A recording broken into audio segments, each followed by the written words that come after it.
When I was young, I loved playing sports and have many memories of those days, but not all of them were pleasant. I remember one day after my football team lost a tough game, I came home feeling discouraged. My mother was there. She listened to my sad story.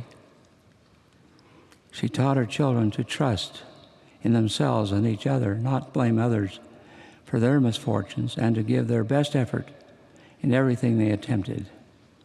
When we fell down, she expected us to pick ourselves up and get going again. So the advice that my mother gave me then wasn't altogether unexpected. It stayed with me all the rest of my life. Joseph, she said, come what may and love it. I have often reflected on that counsel.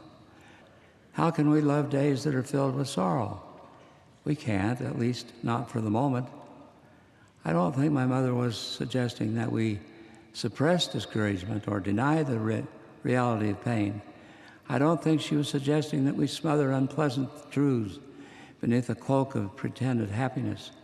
But I do believe that the way we react to adversity can be a major factor in how happy and successful we can be. If we approach adversities wisely in our hardest times, can be of greatest growth, which in turn can lead towards times of greatest happiness. Over the years, I've learned a few things that have happened and helped me through times of testing and trial. I'd like to share with you a few of them. The first thing we can do is laugh. Have you ever seen an angry driver who, when someone else makes a mistake, reacts as though that person has insulted his honor, his family, his dog, and his ancestors, all the way back to Adam? Or have you an encounter with an overhanging cupboard door left open at the wrong place and the wrong time, which has been cursed, condemned, and avenged by a sore-headed victim? There is an antidote for times such as these. Learn to laugh. I remember loading up our children in a station wagon and driving to Los Angeles. There were at least 9 of us in the car, and we would invariably get lost. Instead of getting angry, we laughed. Every time we made a wrong turn, we laughed harder. Getting lost was not an unusual occurrence for us.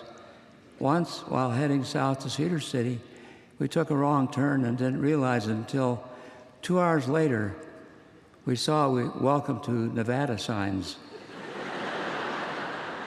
We didn't get angry. We laughed. And as a result, anger and resentment rarely resulted. Our laughter created cherished memories for us. I remember when our daughter went on a blind date, which we really didn't approve.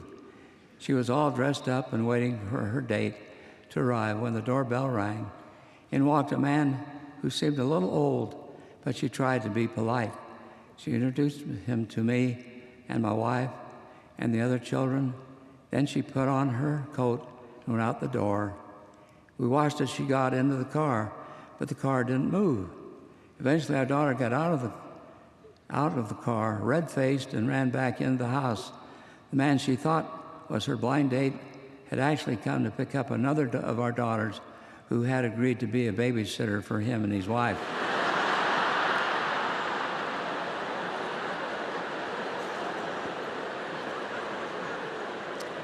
We all had a good laugh over that.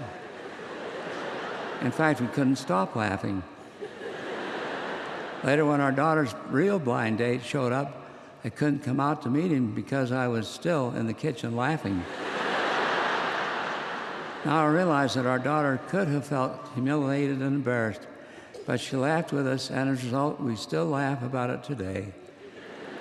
The next time you're tempted to groan, you might try to laugh instead. It will extend your life and make the lives of all those around you more enjoyable.